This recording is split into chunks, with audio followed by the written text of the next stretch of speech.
उद्धव ठाकरे यांनी आज 4 मतदारसंघातील उमेदवारांची लोकसभेसाठी नावे जाहीर केली।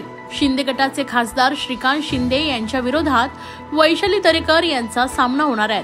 पण कोण आहे श्रीकांत शिंदे यांच्या विरोधात लोकसभा लढणाऱ्या वैशाली दरेकर? जाणून घ्या त्यांच्याबद्दल अधिक माहिती। माजी मुख्यमंत्री आणि उद्धव बाळासाहेब ठाकरे पक्षाचे अध्यक्ष उद्धव ठाकरे यांनी आज 4 मतदारसंघातील उमेदवारांची लोकसभेची नावे जाहीर केली आहेत। जळगावमधून करण पवार, पालघरमधून भारती कांबडी, हातकणंगलेमधून सत्यजित पाटील तर कल्याण डोंबिवलीतून वैशाली दरेकर यांना उमेदवारी जाहीर करण्यात आली आहे। शिंदे गटाचे खासदार श्रीकांत शिंदे यांच्या विरोधात वैशाली दरेकर यांचा सामना होणार आहे। पण कोण आहेत श्रीकांत शिंदे यांच्या विरोधात लोकसभा लढणाऱ्या वैशाली दरेकर?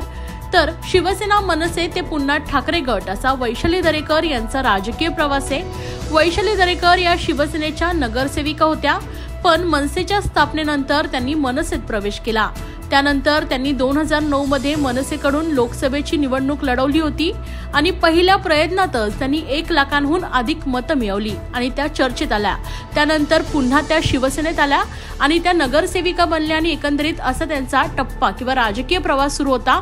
मात्र आता शिवसेना उद्धव बाळासाहेब ठाकरे पक्षाने पुन्हा एकदा त्यांना लोकसभेची जबाबदारी दिली आहे। त्यामुळे खासदार श्रीकांत शिंदे आणि वैशाली दरेकर यांचा सामना जो आहे तो चुरशीचा होण्याची शक्यता आहे आणि याकडे संपूर्ण नागरिकांचं लक्ष लागलंय।